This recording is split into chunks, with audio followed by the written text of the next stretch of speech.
Halo anak-anak, hari ini kita akan belajar mengenai keberagaman masyarakat di Indonesia.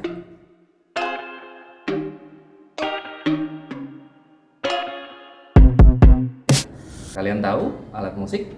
Tentu alat musik ada berbagai bentuknya, seperti piano, gitar, bass, maupun drum. Nah, bagaimana alat musik itu jika dimainkan dengan nada yang serasi? Tentu akan menghasilkan musik yang baik, bukan? Seperti itulah keberagaman di Indonesia, meskipun kita berbeda-beda tetapi tetap bisa menjadi satu seperti semboyan kita, yaitu Bhinneka Tunggal Ika. Tahukah kalian penyebab terjadinya perbedaan keberagaman di Indonesia? Yang pertama, Indonesia sebagai negara kepulauan. Yang kedua, perbedaan komunikasi dan juga teknologi. Yang ketiga, penerimaan masyarakat terhadap hal baru. Yang keempat, kondisi alam, dan yang kelima adalah letak yang strategis. Baik anak-anak, selanjutnya kita masuk pada materi keberagaman agama. Keberagaman agama di Indonesia ditunjukkan dengan 6 agama yang diakui oleh pemerintah Indonesia, yaitu agama Islam, Kristen, Katolik, Hindu, Buddha, dan terakhir Konghucu. Indonesia telah menjamin kebebasan beragama, di mana setiap penduduknya berhak untuk memilih dan menjalankan keyakinan menurut agamanya masing-masing. Ini sesuai dengan sila pertama Pancasila, yaitu ketuhanan yang Maha Esa, dan berdasarkan Undang-Undang Dasar 1945 Pasal 29 Ayat 1 dan Ayat 2. Setiap warga negara wajib untuk menjaga toleransi antar umat beragama dengan menciptakan kerukunan dan keharmonisan antar umat beragama. Keragaman gender. Gender bisa didefinisikan sebagai jenis kelamin. Dengan demikian, keragaman gender ini terdiri dari laki-laki dan perempuan.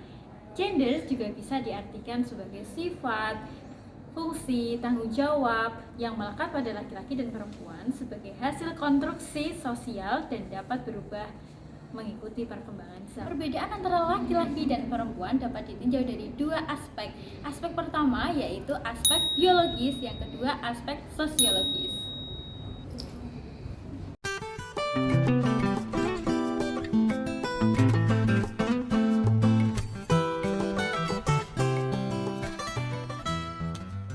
Keadilan dan kesetaraan gender di Indonesia dipelopori oleh Raden Ajeng Kartini sejak tahun 1908. Perjuangan persamaan hak antara laki-laki dan perempuan dimulai oleh Raden Ajeng Kartini sebagai bentuk perlawanan terhadap ketidakadilan terhadap kaum perempuan pada masa itu, terutama di bidang pendidikan. Semangat perjuangan Raden Ajeng Kartini ditindaklanjuti pada tanggal 22 Desember 1928 oleh Kongres Perempuan Indonesia yang kemudian ditetapkan sebagai Hari Ibu. Indonesia adalah salah satu negara dengan keanekaragaman suku bangsa.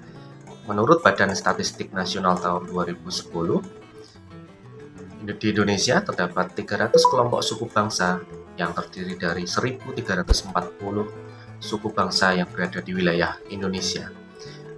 Di antaranya terdapat suku Jawa, suku Batak, suku Betawi, suku Madura, suku Bugis, dan yang lain-lain. Nah, anak-anak, apa itu yang dimaksud dengan suku bangsa?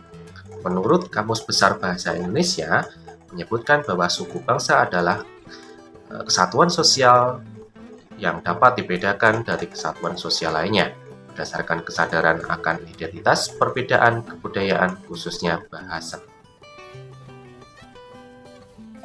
Nah, kawan-kawan, kita tadi sudah belajar tentang keberagaman suku, keberagaman agama, dan keberagaman gender. Nah, kali ini kita belajar lebih lanjut tentang keberagaman ras dan antar golongan. Ras disebut berasal dari bahasa Perancis yang berarti akar. Dengan demikian, ras dapat dikatakan sebagai akar dari populasi atau sekumpulan manusia berdasarkan genetika tubuhnya serta tampilan fisiknya. Sekarang, coba kamu perhatikan teman sekelasmu, teman sebangkumu, di depanmu, di belakangmu. Apakah dia sama dengan kamu atau berbeda dengan kamu, mulai dari warna kulitnya, mulai dari rambutnya, sampai matanya dan sebagainya dan semuanya, apakah sama? Nah, disitulah terjadi keberagaman ras di antara kita di masyarakat Indonesia.